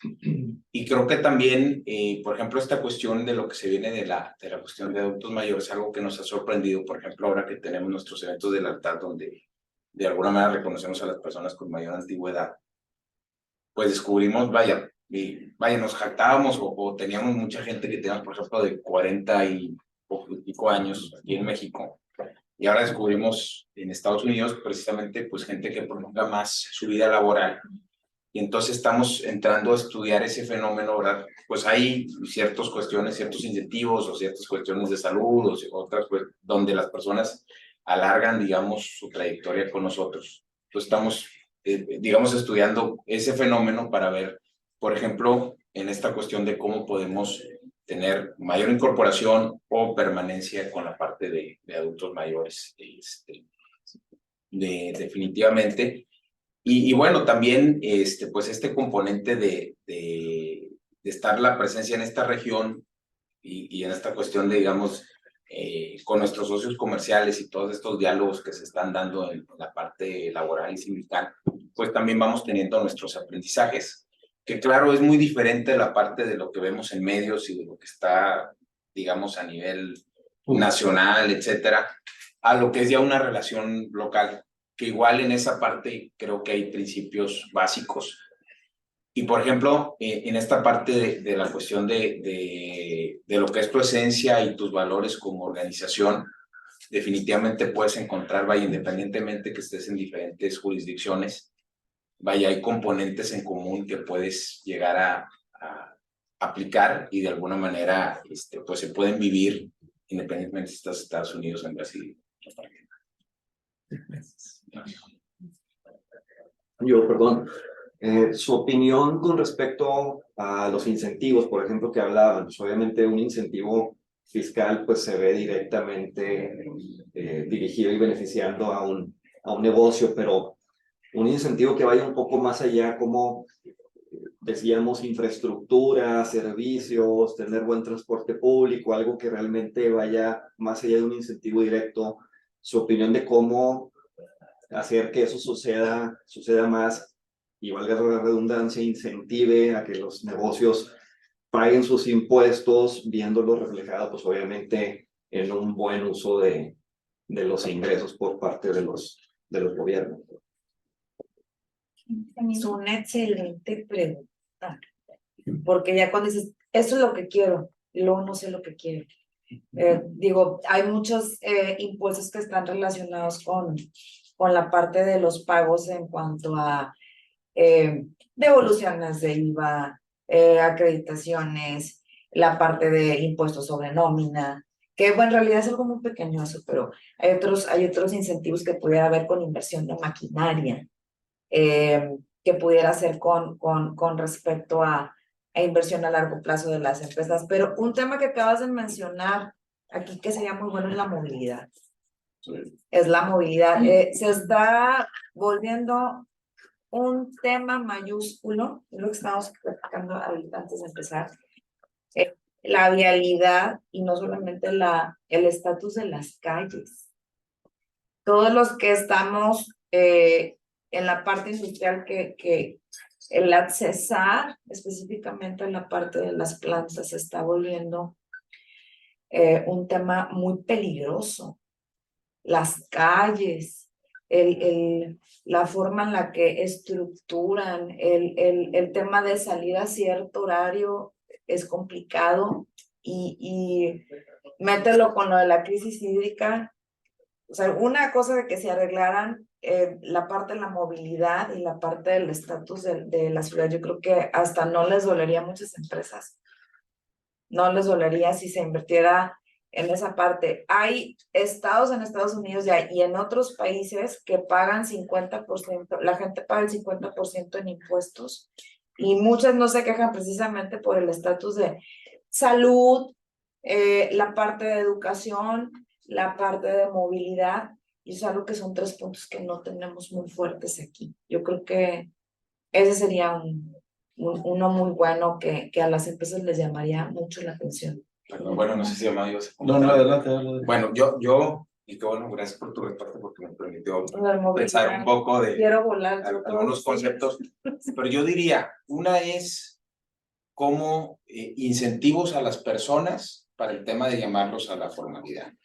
Entonces, diría o sea, por ejemplo, toda esta parte que tenemos en otros países de ciertos seguros de desempleo, ciertos apoyos, etcétera, pero donde tienes que acreditar que efectivamente estás inscrito y estás activamente postulándote para un trabajo, etcétera, o la otra es conectarte con escuelas técnicas, etcétera, para capacitarte en algo que el mercado laboral está demandando y de ahí integrarte en el mercado laboral.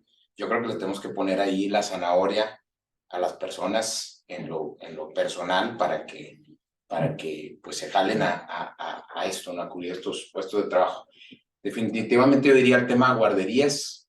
Tenemos que ver cómo hacemos más fácil, claro, sabemos que el tema es una cosa muy delicada operar una guardería. O sea, si nosotros fuéramos administradores de una guardería, yo no sé, pues no dormiría nunca, ¿verdad? Pero de alguna manera se puede hacer. Entonces, ¿cómo hacemos un buen sistema? O sea, un buen programa para el tema de decir, oye, vamos a abrir cierto objetivo de X números de guarderías, eso nos va a ayudar. Y también, ojo, que no nada más es sí, claro, mayormente a las mujeres, pero hay cuidados primarios que no necesariamente son mujeres, ¿no? Entonces también en esa parte, eso creo que puede ayudar mucho.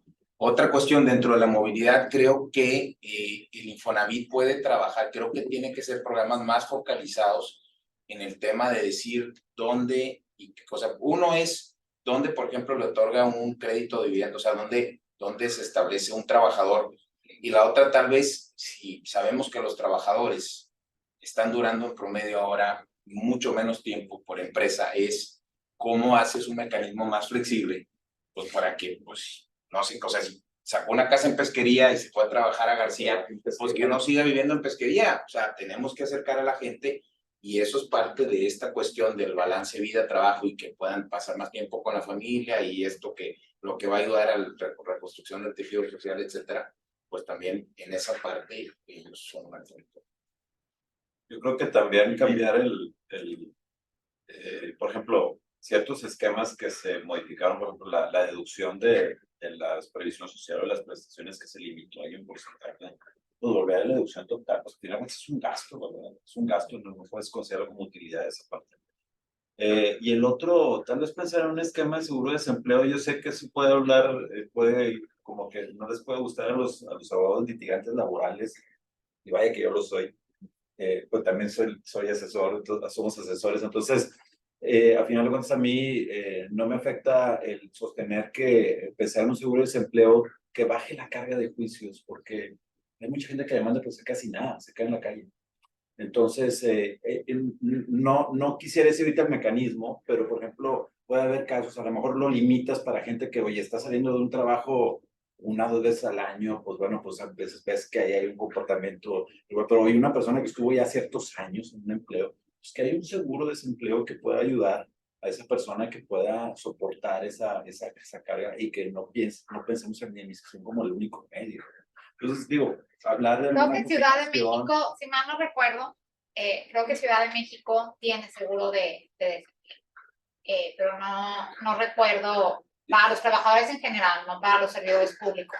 O no recuerdo exactamente cuáles sean los requisitos. generaría mucha productividad porque, por ejemplo, por eso el americano no puede entender la indemnización porque, o sea, ya no se da, pero no se da porque legalmente no la puedan demandar. Sí la pueden demandar porque a final de cuentas realmente allá no existen tribunales laborales propiamente dichos, lo pueden demandar como una reparación de daños y perjuicios, pero nadie la demanda. ¿Por qué? Porque siempre hay un seguro de desempleo que cobran y que lo sostienen mientras consiguen otro empleo. Y creo que se puede estructurar algo así o estructurar una obligatoriedad de aportar un porcentaje que te evite pagar una indemnización, por ejemplo. Esa es otra opción. Y entonces ya te quitas el problema de los juicios y que si fue causa o no fue causa, ya simplemente tú puedes terminar una relación y ya no tienes preocupación de costo, porque ya el costo ya lo subiste, poco a poco. ¿Verdad? Entonces, creo que puede haber varias opciones ahí de pensar en hacerlo más productivos y atractivos. ¿Alguna otra pregunta? No sé si adelante. Bueno, yo tengo mejor, más que pregunta, comentarios, ¿no? Quisiera conocer su punto de vista. Más que, no bien, cuando se enfrente la reforma de la jornada, habrá que redefinir jornada también, porque no es lo mismo hoy en día una jornada laboral de una persona que puede hacer teletrabajo, donde aparte se le reconoce el derecho a la desconexión, a un obrero, una persona que está operario, que no lo va a tener por las condiciones propias del trabajo, y que no solo eso, sino que además, por la distancia, por la falta de transporte público, tiene que asumir un periodo de tiempo extraordinario de transporte para llegar al centro de trabajo. Eso es de un punto. Y de otro, que nos compartían desde el punto de vista de la automatización. También la automatización tiene en un mediano, largo plazo, un costo que asumir, que es la suplantación de las máquinas por la mano de obra. Entonces, también tener en cuenta como Estado, al momento de hacer esa reflexión o esa reforma, del costo a largo plazo que hay que pagar, que va a ser, pues, que haya menos trabajo para los oferta de trabajo para los trabajadores, ya que van a ser suplantados, ¿no? Bueno, en la ley ya se establece una indemnización especial que poca gente conoce para el caso de la suplantación por maquinaria, procedimientos nuevos que Un mes más. es un mes más, son 4 meses en lugar de 3, lo demás es igual, 20 días por año, prima antigüedad, salarios caídos. Eso ya existe, si será suficiente o no, pues sería cuestión de verlo. Yo creo que en la automatización habrá una reconversión, no es como que deja de haber trabajo para la gente, sino simplemente vamos a hacer otro tipo de trabajo, y se va a ir poco a poco reconvirtiendo. En términos de la jornada, sí estoy de acuerdo contigo. Hay que recordar que la ley habla de un concepto que es estar a disposición. O sea, no necesariamente es estar trabajando, sino estar a disposición. Si tú no estás trabajando, pues estás a disposición, estás dispuesto a recibir una orden de trabajo, pues esta es parte de tu jornada. Habría que redefinir porque sí es cierto que en teletrabajo pues sí puede haber una cierta flexibilidad, aunque también es cierto que la ley no te prohíbe que la puedas establecer así. Entonces, habría que analizar, dependiendo las necesidades propias del trabajo de que estemos hablando, sí puede hablarse de una jornada, porque incluso nosotros hemos establecido, por decir, oye, tú vas a elaborar una jornada, por decir, de 48, una jornada máxima de 48 horas a la semana, que tú distribuirás como el trabajo lo requiere y como lo creas conveniente. Entonces, pues a lo mejor esa persona puede elaborar a las 10 de la noche, porque no elaboró en la tarde, ¿verdad? Porque no le convenía o no necesitaba. Y si tú como empresa te queda bien ese esquema, tú lo puedes adoptar. Pero sí vendría bien en la ley establecerlo un poco más expresamente, porque no lo está.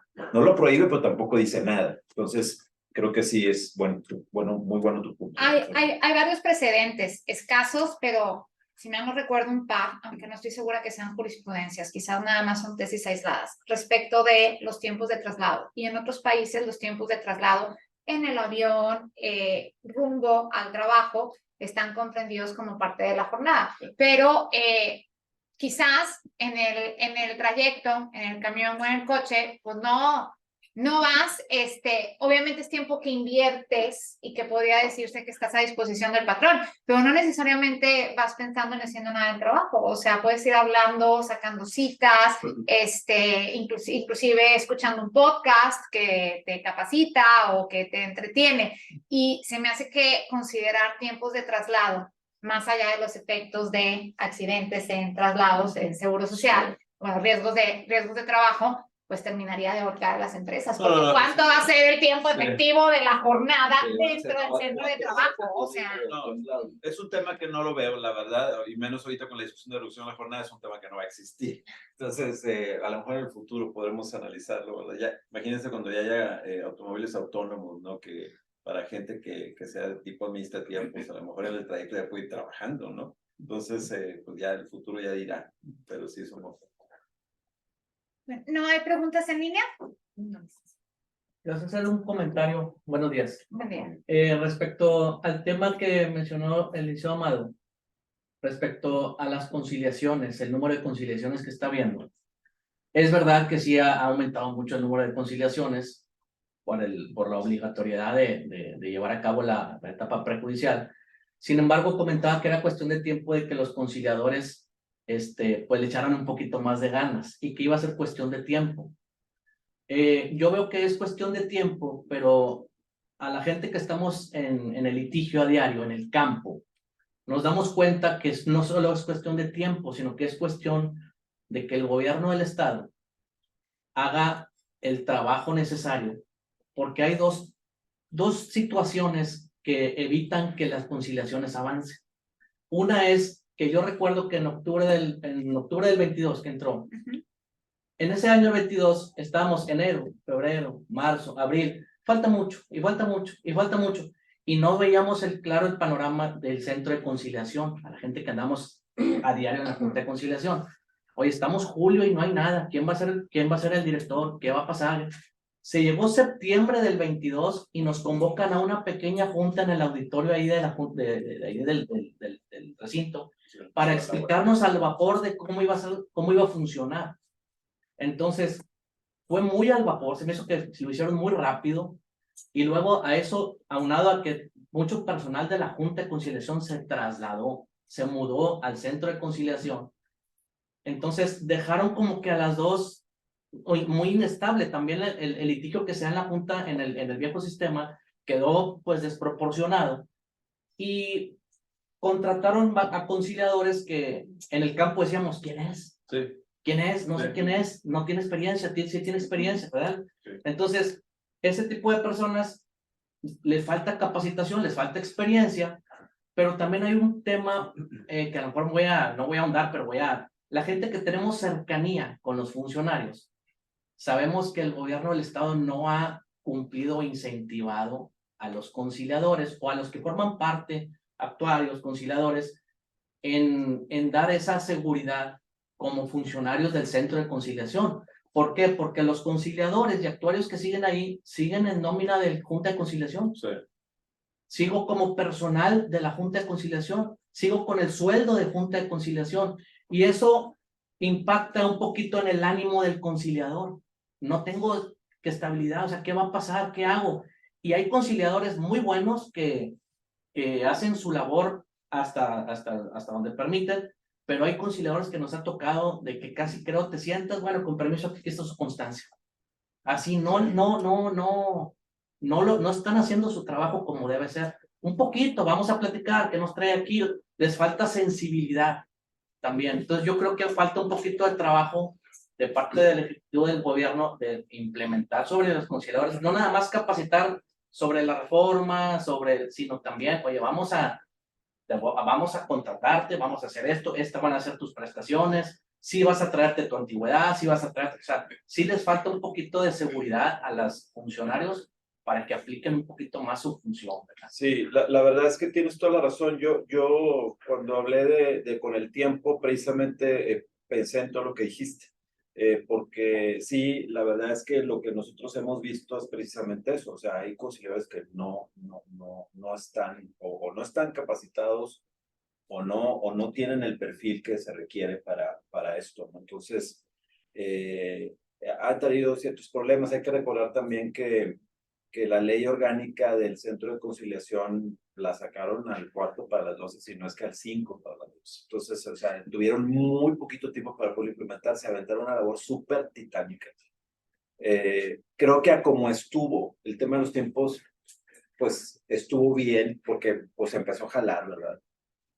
Pero sí hay muchas áreas de oportunidad. Estoy totalmente de acuerdo contigo y sobre todo en la parte laboral propiamente de la gente del centro también hay mucha área de oportunidad, porque sí también yo he recibido comentarios de que hay gente que no ha estado muy conforme con el tema de lo que se prometió, lo que se está dando, ¿no? Y es que al final el centro de conciliación lo conforman trabajadores al Sí, servicio del Estado, claro. Y También ellos hay tienen relaciones sus laborales. inquietudes, ¿verdad? Sí, totalmente. Y si no, luego, ¿quién nos va a conciliar a ellos? Sí. Pero entonces yo por eso hablo de que esto tiene que mejorar, porque aparte digo, bien, yo creo que por ahí el tema de que algunos estén todavía la nómina en la Junta es por temas a lo mejor de jubilación o cosas así, pero está mal, o sea, porque al final de cuentas el Centro de Conciliación es un organismo público centralizado y en teoría es autónomo e independiente del gobierno estatal. Y a mí incluso a mí en lo personal no me ha gustado que tenga como que los logos del gobierno y eso, porque se supone que debe ser una entidad autónoma, propia, independiente. O sea, tienen que tener su propio logo y su propia identificación. Yo creo que con el tiempo se dará, ¿verdad? Y mejorará.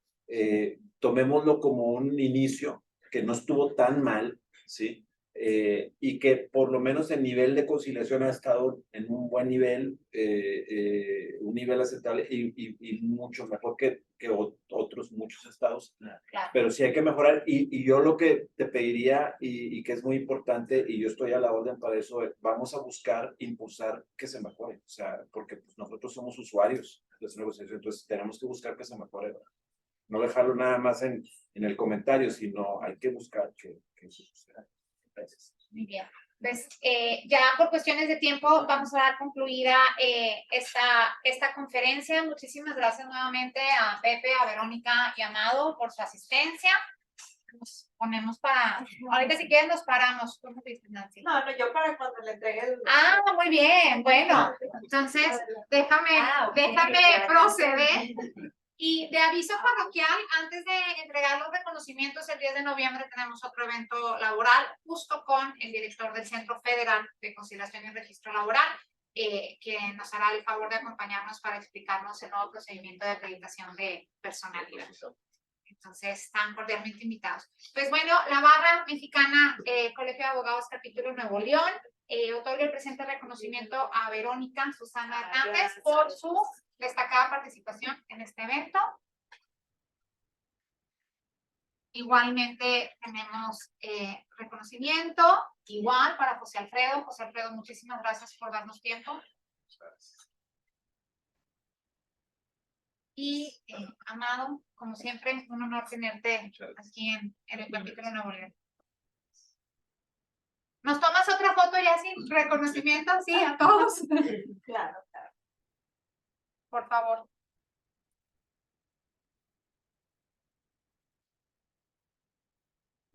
Mil gracias. Pues muchas gracias a todos por darse el tiempo de venir. Gracias a ustedes. Y espero haya sido de su agrado.